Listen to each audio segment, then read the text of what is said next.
All throughout the Warhammer world, chaos is a pervasive force. It corrupts everything it touches, warping all of life into distorted forms of terror and madness. Yet it is only a fool who believes chaos is merely capable of producing that which is hideous and maddening on the outside. More often than any who face it may realize, chaos corrupts primarily from within.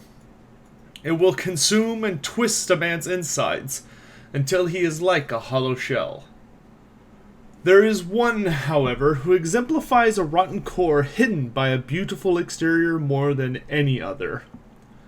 A man who is so arrogant, spoiled, and corrupt that he finds the very earth unworthy of touching him.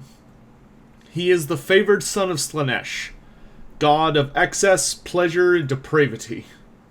So beautiful on the outside as to be practically a demigod, the Geld Prince has thrived on this earth for 300 years. Spoiled by an indulgent god practically since his birth, this is the tale of Sigvald the Magnificent. Sigvald was born roughly in the early years of the 2300s. Likely his tribe had just returned from the failed invasion of the ever-chosen Azavar Kul. His father was a powerful warlord king driven by dark desires for acts of carnal nature. Although his clan was somewhat disapproving, their chieftain's lust for unnatural acts managed to stay out of the realm of extremes. However, these constant forays into forbidden temptations drew the approving eye of Slaanesh, who decided to reward the king with child. So did the ruler of the tribe take his own sister, and with her produced a handsome boy with golden hair. Even as a babe, he was flawless, with the one exception of a small horned birthmark upon the back of his neck. Armed with his beauty and perfection, Sigvald found it rather easy to manipulate his fellows into getting whatever he wanted. He was given the strongest warriors to train with, the wisest minds to learn from, and the pick of the clan's women for his own pursuits. Yet these gifts did not satisfy him for long, and already at the age of 16 he wanted more. So he delved into depravity so horrid, even his father was unnerved. His acts with his lovers became exceedingly dangerous, mutilation and torture claiming more than a few as he enjoyed his perverse fantasies. He would stop at nothing to consume unique food, read rare texts, and participate in the most obscure rituals. But the clan could stand no more when the Scion of Slaanesh gave in to the dark temptation of consuming raw human flesh, murdering his own people to satisfy his cannibalistic cravings. Murderer, cannibal, rapist, all titles he wore with arrogant pride as his father banished him to wander the wastes alone. So did Sigvald leave his people, but not before slitting his father's throat while the man slept on the way out. The boy's pride was unrivaled as he figured he could thrive in the Chaos Wastes, and so he began his dark journey north. It is almost certain that Sigvald would have fallen if he had had to rely on honest toil, but the fact remains that the spoiled child had already secured himself a patron.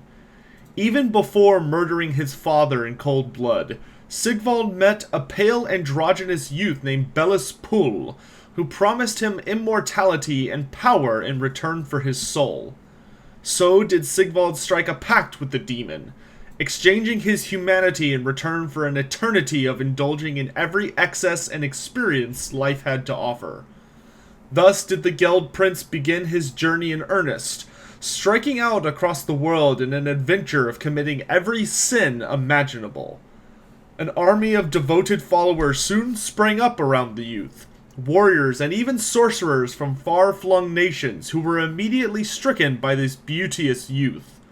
Most that came across Sigvald threw themselves at his feet, hoping to earn even a glance from the golden-haired god among them. This horde of devoted retainers came to be known as the Decadent Host, for they were all too eager to join their master in his pursuits. The Geld Prince led his army around the world for nearly 200 years, carving an indulgent wound across the civilizations he encountered. Sigvald journeyed into the mist-wreathed jungles of the east, the arid deserts of the south, and even to realms unknown to the simple men of the Empire, constantly in search of a new experience. The Scion of Slaanesh drenched himself in every excess, butchering exotic animals for their pelts, dragging terrified captives into blood orgies to be raped and killed in spectacular fashion, and throwing himself constantly into harm's way just for the rush of danger. There is nothing he would not try, no challenge he could not conquer, and hardly a foe worth cutting down with his rapier. During these years he committed acts that would echo around the favorite of the Dark Prince for eternity, making even the foulest creatures blush with embarrassment and envy. His most famous venture, however, is most likely the rape of Freydis. While journeying across the realms of men, Sigvald heard tell of the most beautiful woman in the world. Rumors swirled to him that she was a goddess brought to earth, a being so enthralling that should a man catch even a glance of her face, his will would be instantly broken. These tales were too much for the prince. He must have her. So did Sigvald set out at the head of the decadent host, driven by a lust that drove his host into a frenzy. When the horde of Slaanesh found the home of Princess Freydis, they descended upon it in such a display of bloodletting that the sun itself turned red. Among the destruction, Sigvald finally found the legendary princess, and it seemed that indeed the legends were true. She truly was a goddess. Her voluptuous curves and fair skin roused a deep hunger within Sigvald, and so he took her as his wife that very night, making her into his newest plaything as her people burned around them. As the years rolled on, however, Sigvald began to feel something concerning nagging at the back of his mind. Every time he indulged in a new sensation or pleasure, he would fall back into boredom quicker each time. Like a spoiled child who has everything, the champion of pleasure began to grow depressed as he realized that nothing could truly amuse him. This growing depression at the monotony of life caused the Geld Prince to grow more slothful in his actions, so he slowly led his host back north into the Shadowlands. Here he demanded a palace, and so of course was indulged by his patron, who granted him an immense and decadent citadel known as the Gilded Palace. This grand fortress floated in the skies above, dominating the landscape and providing the decadent host with a home from which to launch assaults south into the world. Sigvald remained in his keep for many decades, only venturing forth to acquire some new treasure for him to appreciate. It contained everything thanks to these various campaigns, including rare tapestries from the south, dangerous drugs concocted from plants in far Cathay, and an immense library containing every single book in existence. Of course, Sigvald didn't care for these things for the sake of knowledge or true appreciation, but just to say he had them. For years this continued, and soon the Gilded Palace began to fall into disrepair. But rather than bothering to repair it, Sigvald begged his demon patron for yet another. So did yet another Gilded Palace appear above the previous deserted one, this tactic being used multiple times to create a vast and strange fortress, utterly ruined at the bottom and growing in splendor as one ascends. After he had procured everything one could ever ask for at his palace, the prince descended into a frustrated pout. Life had become too boring for him. What else could he possibly do that wouldn't lose its appeal so quickly as to not even be worth the effort? But fate, and perhaps even greater forces, had plans for Sigvald. Even as ruin closed in on him, various forces began to make their way towards him for their own personal gain. A general of the Empire marched to the Gilded Palace in hopes of learning the source of Sigvald's strength, for he had grown weary of the weakness of the Empire. Surely it could only be saved by using chaos as a weapon, and the man believed that Sigvald was crucial to this. Any doubts he had were instantly lost upon laying eyes on the Geld Prince, For surely, how could such a perfect man be anything but a god? However, what made him more important occurred later, when he met Freydis, who enthralled the man in hopes of securing her own escape. Thus, he devised a scheme to kill the Scion of Slaanesh, telling him of a Khornite champion who wore a helm forged from a skull from Khorne's very throne.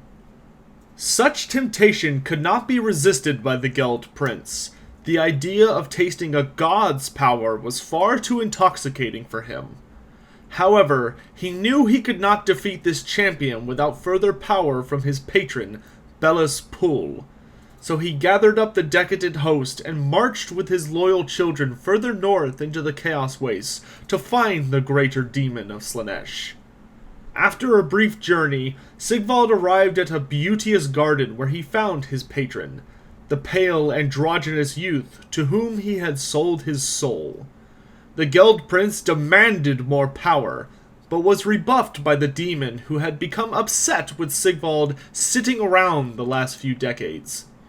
But Bellis considered itself kind, and so struck a new deal with Sigvald.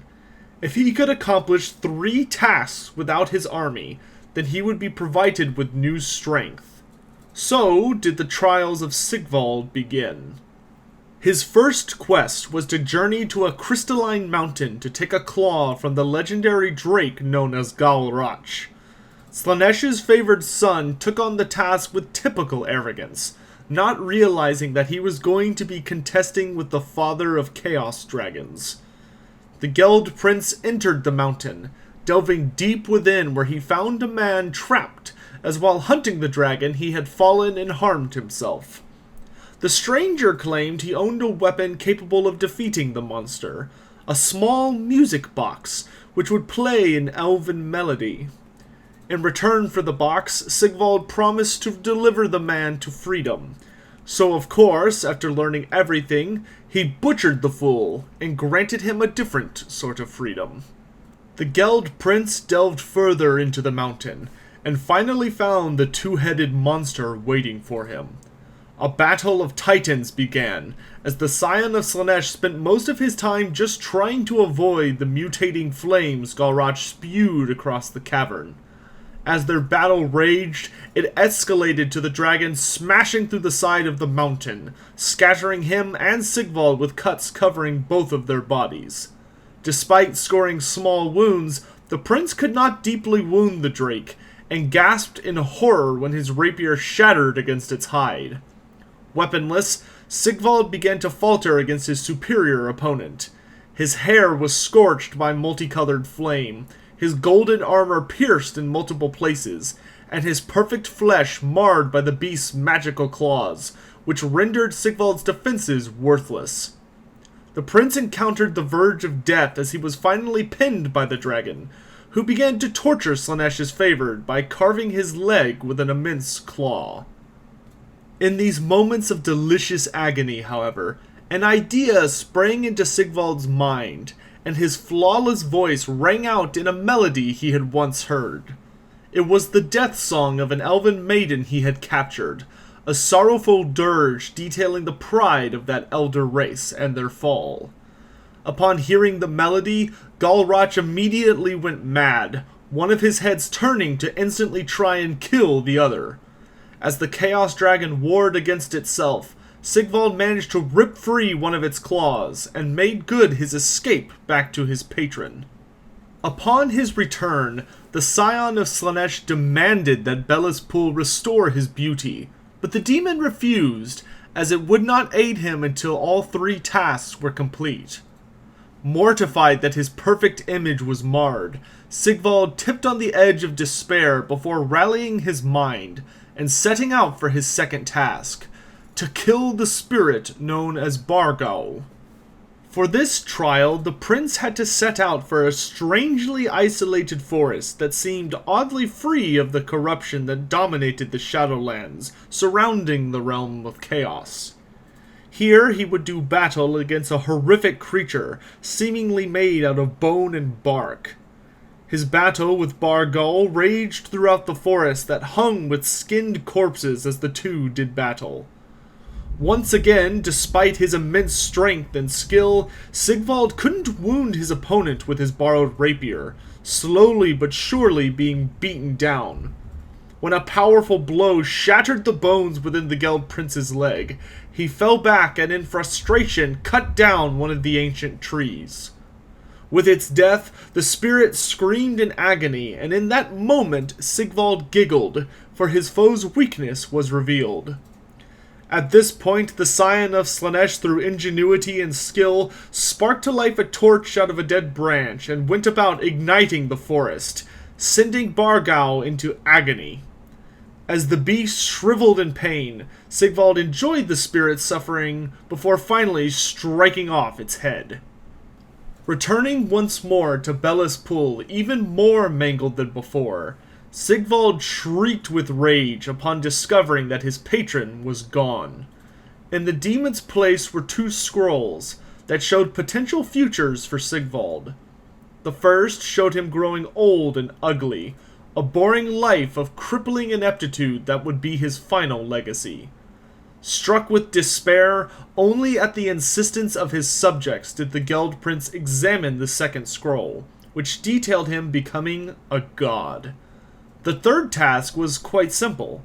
Sigvald had to venture into the realm of chaos itself. Revitalized, the Scion of Slaanesh ventured far to the north alone once more. He followed a small winding road through strange places that only grew weirder as he kept moving. Mountains flowed like rivers. Immense ships soared through the air with entire armies waging wars upon them. Truly, it was a tantalizing sight. And yet all of this was nothing to what he encountered at the end of the path. Before him stood two immense stones, between which the air itself seemed distorted. With a small amount of hesitation, the Geld Prince whispered words of dark power and smeared his blood upon one of the immense black stones. It wasn't until too late that he began to feel fear that he had possibly made a mistake, but his hand was bound to the smooth rock, and after a flash of true fear he was consumed utterly. So passed Sigvald the Magnificent. Or so it appeared. Nothing now except for a shadow, the Scion of Slaanesh watched all of the events of his life pass by. He observed his childhood, the betrayal of his father, and the deal he struck with Bella's pool. In this strange realm where he was not but a shade, Sigvald felt regret begin to consume him. Perhaps he had made a mistake. Even now he felt the longing for eternal peace pulling at his very being.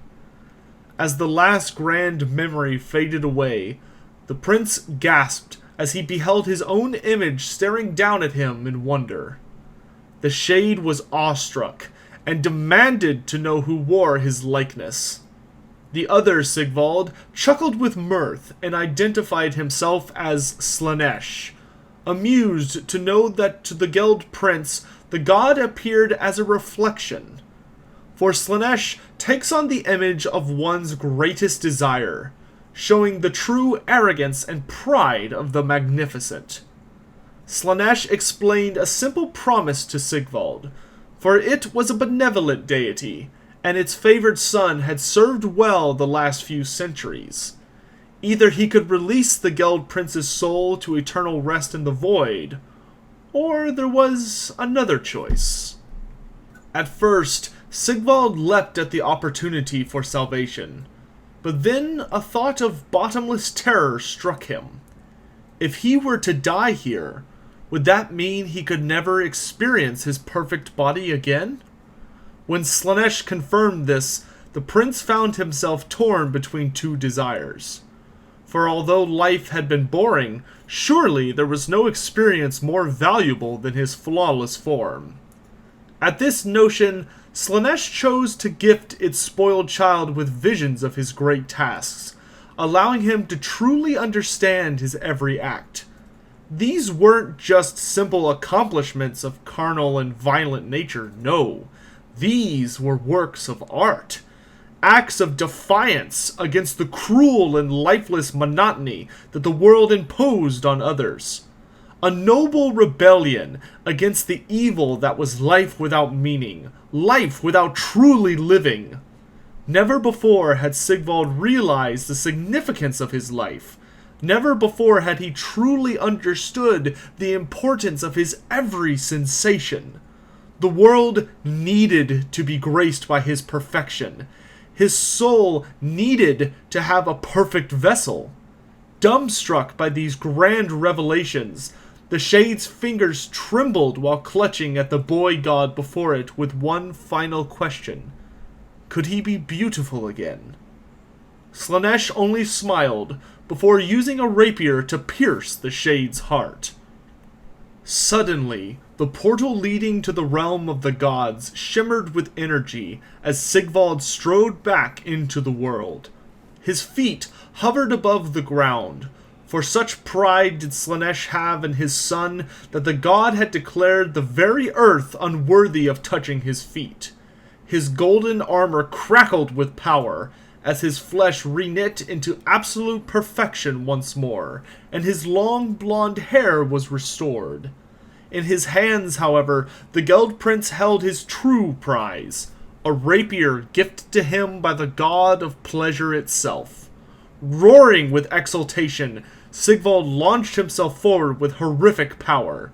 The very earth bowed like the waves of an ocean as it was remade beneath his mighty strides. It did not take long before he slowed to a stop, however, as his path was blocked by Bellis Pool itself. Despite its betrayal, the demon was overjoyed to see Sigvald return, welcoming him back with open arms.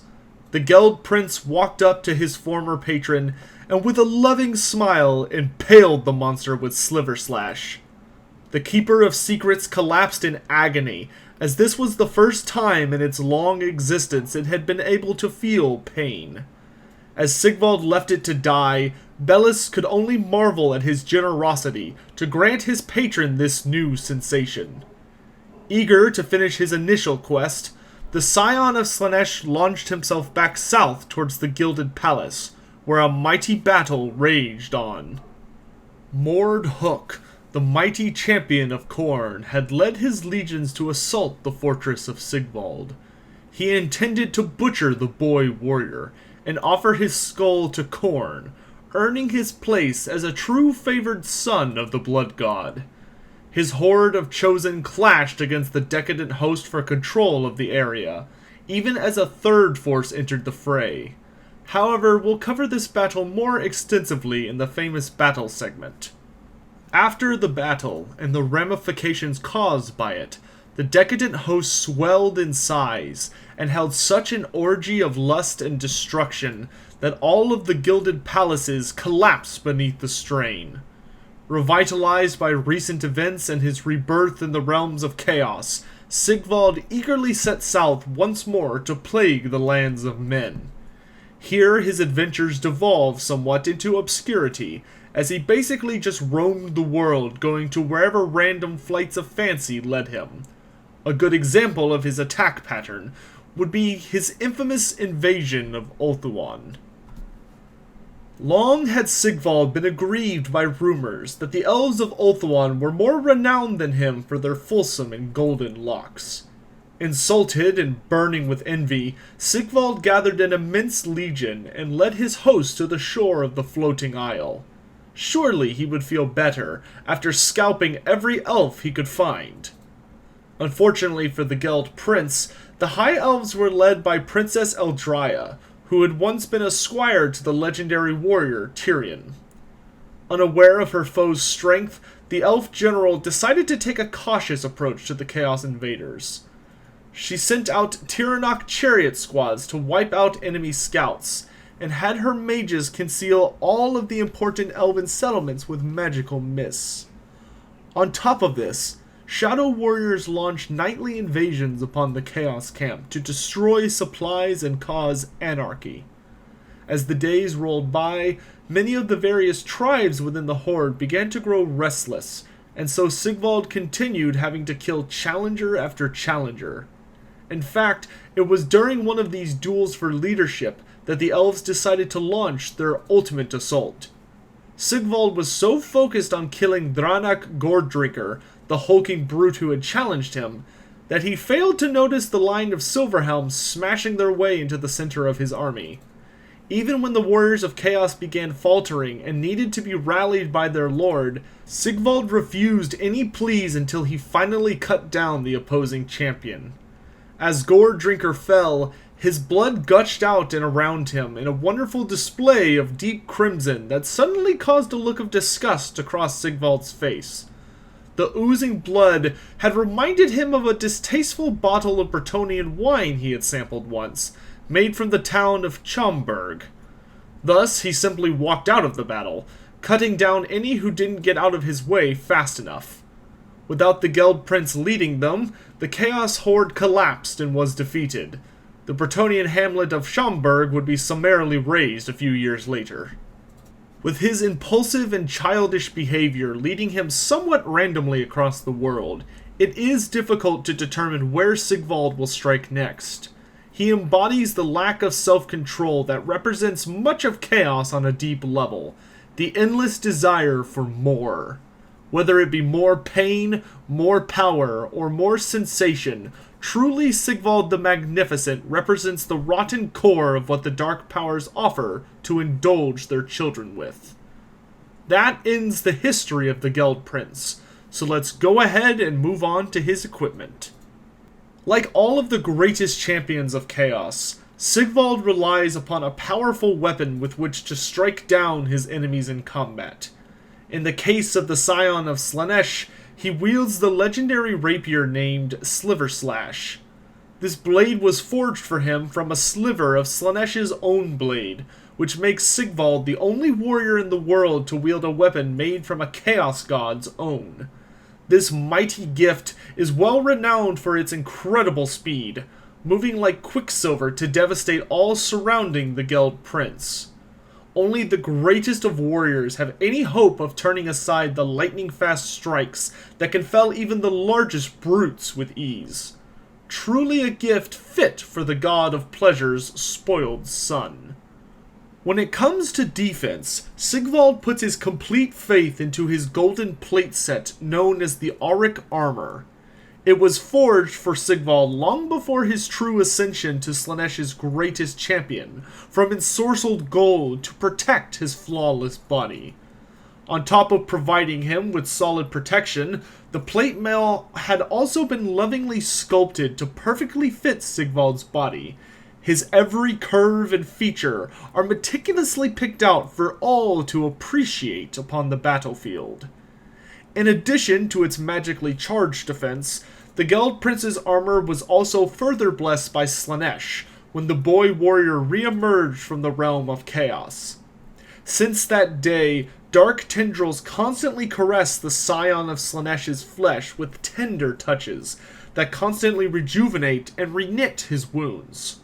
So not only must a weapon pierce his grommeral hard plate, but it must also be designed to prevent regeneration, lest the wound be closed almost instantly.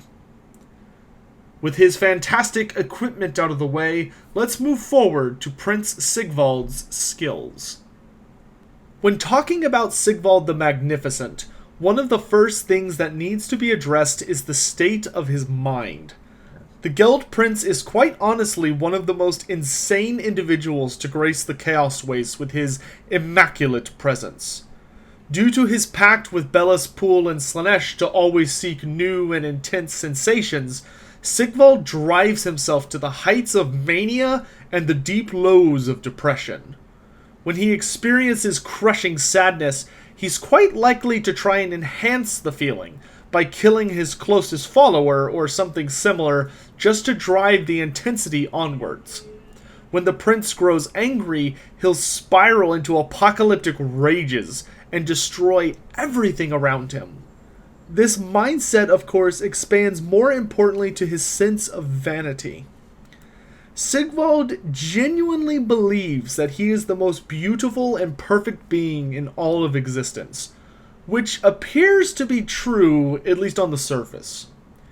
Going deeper than his skin, however, reveals a glaring flaw in that Sigvald is so obsessed with himself that he often fails to notice potential threats. He is virtually incapable of resisting any temptation, which has led him into numerous near-suicidal situations, such as the time he willingly battled the terrifying Galrach. On top of this is his terrible habit of being distracted by his own appearance to constantly admire himself and check for flaws. This even occurs in the midst of battle, where Sigvald will observe his reflection on his mirror shield or those of his admiring guard even as his enemies are bearing down on him. However, it should be noted that these mental quirks also provide the Geld Prince with a strong sense of invincibility, which does lead to a surprising advantage.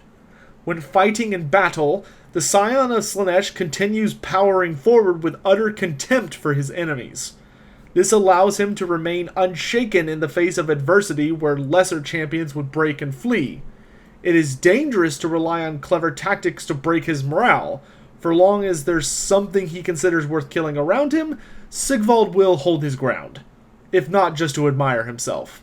When it comes to the realm of physical traits, however, Sigvald certainly isn't hurting for options. The most famous aspect of his is the Geld Prince's alarming speed. Slaanesh often embodies a very stylistic form of fighting that relies on lightning-fast strikes with precise accuracy. Sigvald exemplifies that, with his fighting style, especially when wielding Sliver Slash. Already fast enough to contest all but the swiftest of elves and vampires, the God Blade launches him up to the top tier in skill and speed. Very few can hope to match blades and not be dead on the ground seconds later, with a rapier piercing their skull. Despite everything I just talked about, however, it is Sigvald's defense that is his most powerful asset. Between the auric armor, regeneration, and his mirror shield, the Geld Prince has a virtually impenetrable defense protecting him. It takes an immensely powerful blow just to penetrate his defense, and even then, if it isn't burning with flame, he'll likely be good as new a few seconds later. So beware facing him in battle, for to get through his quick parries, ensorcelled armor, and regenerating flesh is no small feat. In addition, being the most beloved adopted son of Slaanesh, Sigvald enjoys a rather unique power even among the crazed realm of chaos. For so exalted is he in the eyes of his god, that Slaanesh has deemed the earth unworthy of gracing Sigvald's feet. Thus, wherever he walks, the very ground reshapes itself to allow him to pass without strain, his golden-plated boots floating just a few inches above the muck and mire at all times. Being the favored son of the Prince of Pleasure and Pain also causes Sigvald to be surrounded by warm, perfumed air even in the fiercest blizzard. The tiniest fleck of dirt, globs of gore, and even time itself cannot tarnish his armor, for Slaanesh will always ensure his spoiled son is forever radiant. The final skill to note with Sigvald is that he embodies physical perfection in every way. This includes talents such as singing, painting, poetry, and many others. Sigvald has mastered all of these, and can entertain any guest fortunate enough to witness them, whether it be his dozens of exotic female attendants or a captured foe. Despite how positive this may sound, one must remember he's also a master of torture, lying, and committing acts so repulsive as to upheave any stomach. For the famous battle segment, I shall regale you with the tale of the Battle of the Gilded Palace. After the events leading up to Sigvald being reborn within the realm of chaos, the Geld Prince launched himself south at an impossible speed, for a battle had already begun outside of his citadel. A three-way war had erupted for control of the area. The purple-clad minions of the decadent host vied against the Cornite horde of Mord Hook. In addition to this, the tribe Sigvald had been born to and betrayed so long ago had come to end his life. As it stood, the Crimson Knights of the Blood God were gaining the most ground, butchering their foes even as Mordhuk himself rampaged about on his juggernaut. This was the chaotic scene Sigvald arrived upon when he finally came to a halt, a beam of starlight illuminating his presence as lightning flashed across the sky. The fighting stopped as each warrior glanced up at the divine figure looming above them, silhouetted as if Slaanesh demanded all see his newly reborn champion. "Avert your gaze," he called down to the battlefield below. "Do not presume to turn such repulsive faces in my direction." Amazingly, most of those below turned away in shame, even among the bloodlusted warriors of Khorne. Some called out challenges and attempted to rush the prince, only to be attacked and torn down by their once allies. With joyous laughter, the Scion of Slaanesh leapt from his perch and smashed into the mass of bodies like a golden comet. Limbs and gore scattered in all directions as he swung with wild abandon, eviscerating everyone around him. Disturbingly, this mood seemed infectious, and any who witnessed him began giggling and cutting loose themselves, killing all within reach. Sigvald the Magnificent dived wildly through the fighting, his armor and flesh rapidly regenerating any wounds taken with ease. Sliverslash reaped a tally of dozens with each swing, due to how closely pressed the bodies were. The Geld Prince roared in exultation, and as he continued to move towards the center of the battlefield, a strange occurrence began. The warriors of Khorne began tearing off their own clothes and armor, crying out in ecstasy and drooling with lust as they caved to Sigvald's perfection. Some changed even further, their flesh becoming pale and their hands hardening into large serrated claws with which they pinned down screaming victims to savor. It didn't take long for Slaanesh's favored son to reach the head of the Norscan line, where he found two women leading the battle.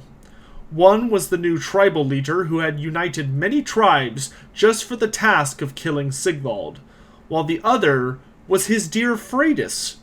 The two were a whirlwind of destruction as they approached him, and the Geld Prince swooned to see his wife unleashing such gross amounts of death.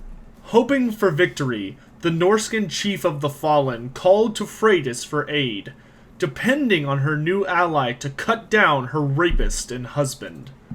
The wife of Sigvald approached him screaming, laying him out with a backhanded slap and kicking him in the ribs. Despairing that his wife hated him so, the Geld Prince simply exposed his throat and gave his life willingly to her. Unfortunately for the Fallen, Freydis could not resist his perfection, and it was her lips, not her knife, which covered Sigvald's neck. The two lustfully embraced, even as they dripped with the blood of their enemies, and the Norscans were silent with shock. Angry, the chieftain stepped forward to redeem her people at last, a true hero who had overcome numerous mighty monsters and foes just for this moment, only to be cut down with a single flick of Sliverslash, with Sigvald not even looking. Their leader defeated, the men of the north howled in anguish and launched a full assault against the Geld Prince, hoping to kill him with numbers if nothing else. Sigvald pushed Freydis behind him, and with a display of horrific strength and skill, slaughtered hundreds of the marauders. Even then he might have fallen, only for the knights of Mordhuk to slam into the fray, scattering everyone into a confusing mass. Enraged at the betrayal of his own soldiers, the champion of Khorne, Mordhuk, rode forward and challenged the Geld Prince to end this battle. Still believing he was utterly invincible, a god, Sigvald merrily accepted and stepped forward. The two exchanged rapid blows until the two-handed sword of Huk actually caused a wound on the Geld Prince, which then didn't heal. Chilled by fear, Slaanesh's champion realized he could still be killed by a powerful enough weapon if he wasn't careful. Yet, rather than adopting a defensive strategy, instead the prince went mad with the thrill of dancing on death's edge. He slammed into Huk, and the two swirled into the wider battle with thousands dying around them. The two clashed for over an hour, exchanging blow after blow with no small amount of casualties from those not quick enough to get out of the way. Despite this, things were slowly swinging in Sigvald's favor, for wherever he passed in the fighting, madness would consume all. Bloody red armor shifted into carved lilac, and rictus grins of lustful desire overcame the faces of even the most brutal warrior. All would convert to Slaanesh upon witnessing the glory of Sigvald.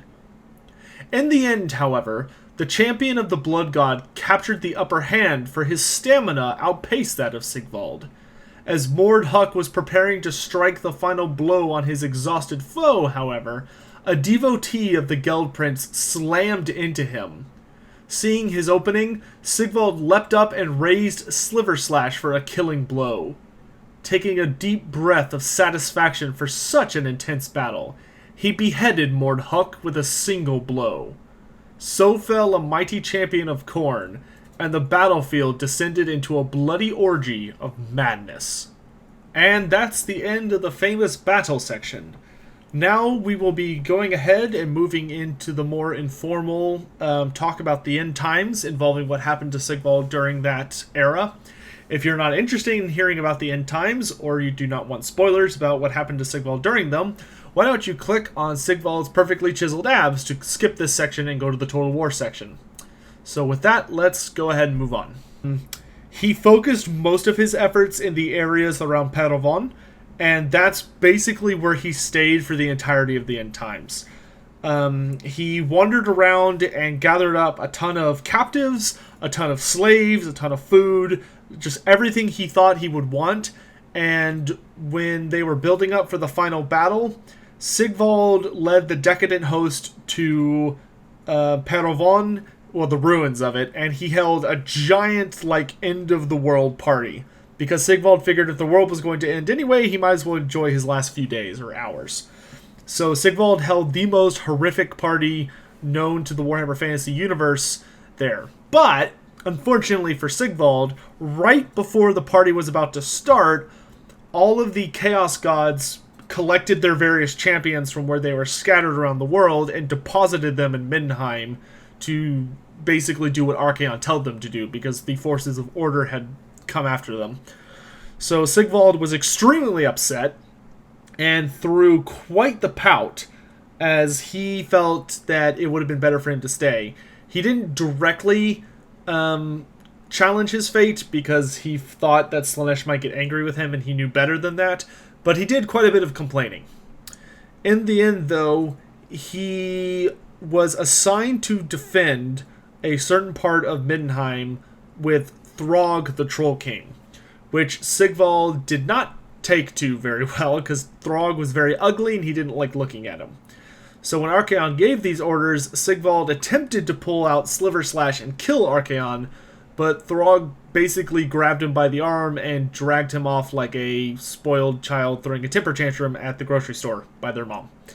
When they made it outside of the Temple of Ulrich, Sigvald basically tore away from Throg and impaled him with Sliver Slash and just cut him up a bunch and tried to kill him.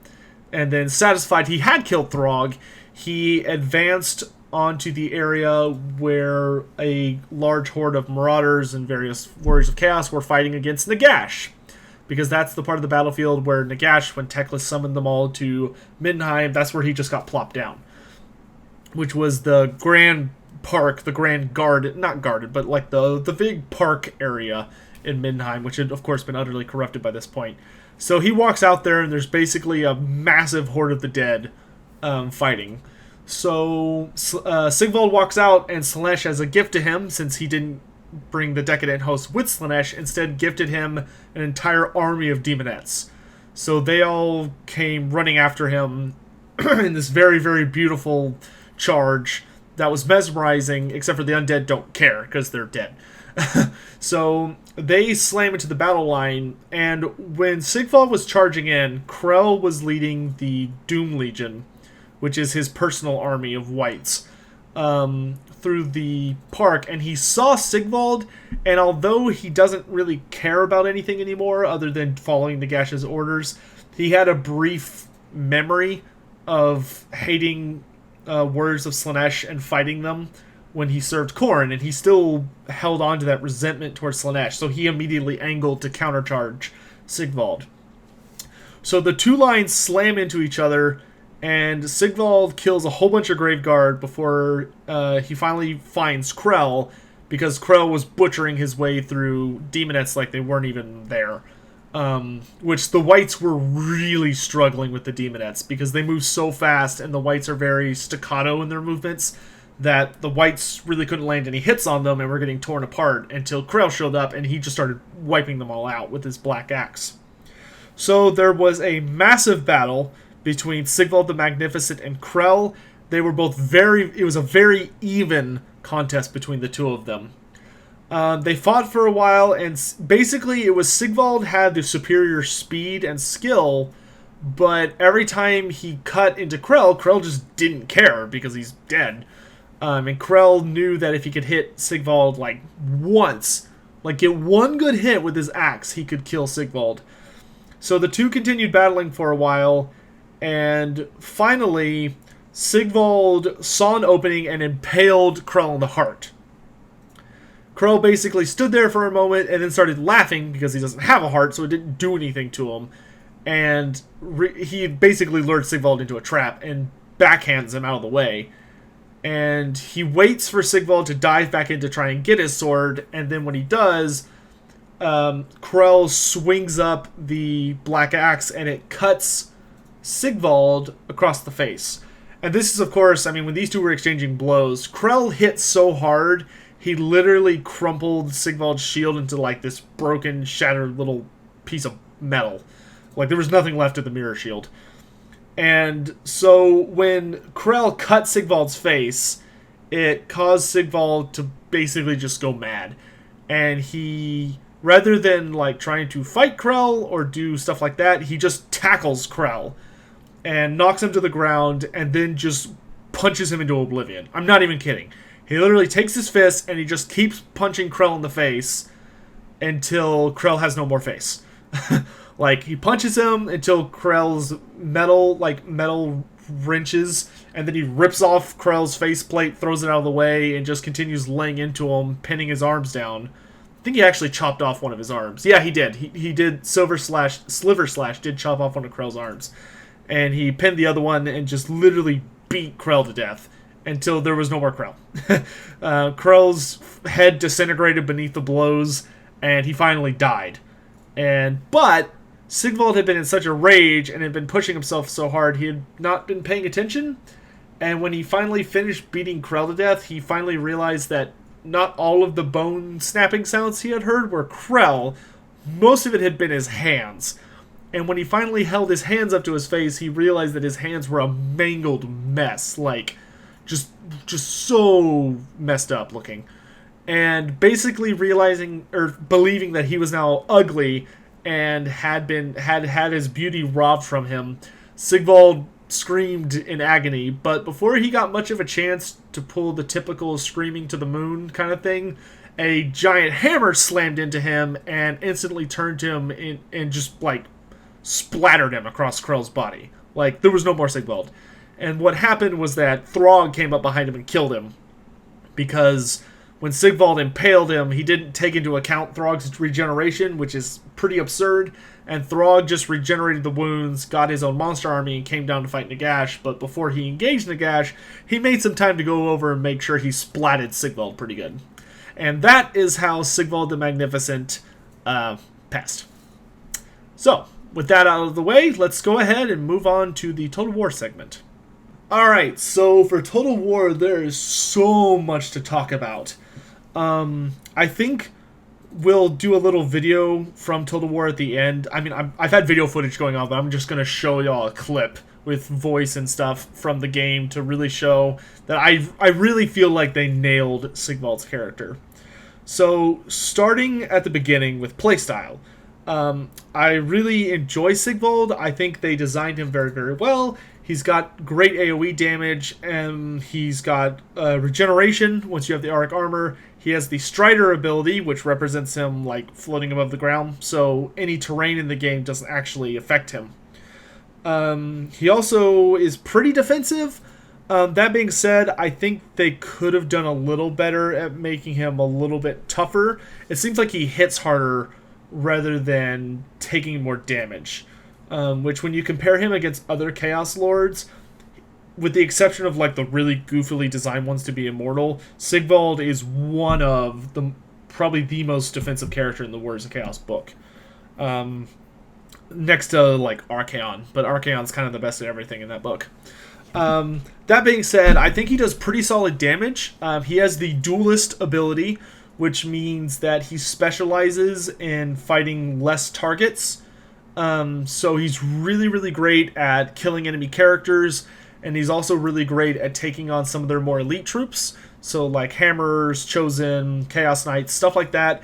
He can really put a hurt on them. Definitely a very solid character. He is the cheapest of the legendary lores for Chaos. I really think he's undertaken in multiplayer because he also has charge defense against all, so you can just put him like right in the middle front of your formation, and he might get knocked over, but he'll negate all charge damage, then will get up and just murder. So he's really, really good at thwarting cavalry, monsters, and chariots and things like that. That being said, so gameplay-wise in battle, I think he's pretty solid. I wouldn't mind him to be a little bit better at taking damage, and his regeneration is pretty slow, because the regeneration in the game is not that awesome on single models. It tends to be a lot better on units, because they regenerate at the same rate. But for units like Cryptors and Trolls, that means it's better because there's more of them. That being said, let's go ahead and move on to his campaign mechanics. And that what Sigvald does that makes him unique is that against other human armies, so Norskins, Empire, Bretonia, Tilia, Stalia, all those guys, he gets a leadership bonus, which means that he and often his army are just going to sit there and take you on. Also on the campaign, you can upgrade him to have immense melee attack thanks to Favored Son, which makes him very, very accurate, which is, once again, great for taking out things like characters who have high melee defense, because he can counteract that and he can land consistent damage and just ramp it up. Both his Sliver Slash and the Auric Armor are really solid items. I think the Auric Armor is definitely the better of the two, and is the one I would encourage to go for first, though you get Auric Armor later, so if you can get Sliver Slash, you should. But they're both designed excellently well. Greatly enjoy how they translated their abilities into the game. On top of that, other than that, there's not that much to talk about with him campaign-wise. He's a pretty solid character. He's pretty easy to get if you play Kolek or Archaon, as all you have to do is awaken, I believe it's 4 tribes, which you can do fairly quickly. And if you do that, you can play Sigvald, which is kind of a weird summoning thing. I don't think that really makes a whole lot of sense. Because they made Archaon that if you execute enough people, you get Archaon. If they made Sigvald, if you get enough Norskins, you summon Sigvald. I always feel like those should be reversed, but that's just my opinion. But yeah, he looks great. He feels great. My only complaint about the Sigvald model is that his cape, which you'll see in some of the footage I have, a lot of the footage I have, is that his cape is really bad about clipping through his shoulder. Or his shoulder's bad about clipping through his cape, rather. Which, I guess because he's one of the DLC characters, maybe he didn't have quite as much time as most of the other characters, because I don't see very many clipping issues with them. But that's something I definitely hope they fix. There's that little graphical bug.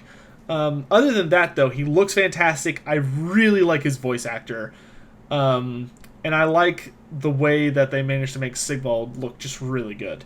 So, without any further ado, that's pretty much everything that needs to be known about Sigvald. The only other thing I could think of is if you want to take a more thematic army with him, I definitely recommend bringing at least 4 units of Chosen with shields to represent his personal guard from Tabletop, in that Sigvald's whole thing is that he usually gives his favorite retainers mirror shields, which is funny when you think about it, because basically that means whenever Sigvald marches onto the battlefield, he'll like have a moment, it's like, oh, the lighting here is good, and he'll just strike a pose, and all of his guard just go, huh, with their shields around him, so he can admire himself from different angles. That being said, his mirror shield in the game is really cool, because it actually reflects the scenery that you're fighting on, and it's a very badass looking shield. Sliver Slash also looks amazing.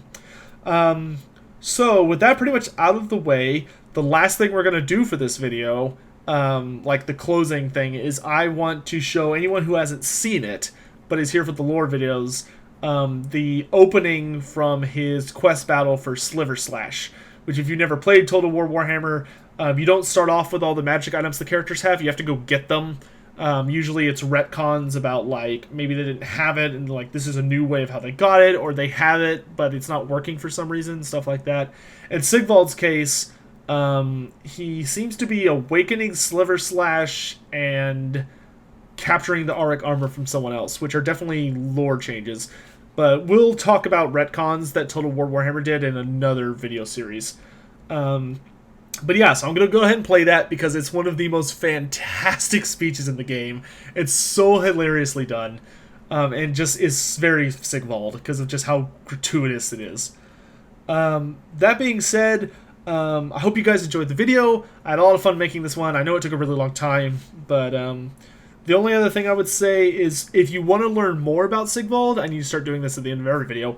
The primary books I used for sources on Sigvald are the Warriors of Chaos 7th and 8th edition books, and the End Times book Archaon, both versions, so Lord of the End Times and the actual lore book from the release, and then the book Sigvald, which I would highly recommend. It's a fantastic book. It has the fight with Galroch, it has everything about Freydis, she came from that book, and you also get to find out what happened to Freydis at the end. She does not end up with Sigvald because he's so absorbed in his own stuff that he doesn't realize that she goes missing, and he basically forgets about her. I hope you guys enjoyed the video. Please, feel free to leave feedback or whatever. Next up for Legendary Lords is Heinrich Kimmler, though we probably will be doing a small couple things before Kimmler, like some small lore videos. So yeah, I hope you guys enjoyed the video. I will see you around. Take care of yourselves and enjoy this scene of the Sliver Slash speech. Thanks. Have a good night. Bye. Sickly, sinful spectacles stand, shuffle, shamble, and saunter shamelessly in mine scandalized sight. I suggest a solution. Surely such sedition should sour and succumb to Sigvald, the salacious, scandalous, and sensational servant of Slaanesh! Son of Succubi, scion of sordid acts and slayer of squalid serfs! See how I stroll, stride, swagger and swirl, spin, slash, and stab at stupid, senseless scum! Soon they shall swoon, shall seek solace and death from sundry torments, wrought on them by my strategic, severing, scintillating shower of shimmering strikes! Send for the sword! Summon Sliver Slash!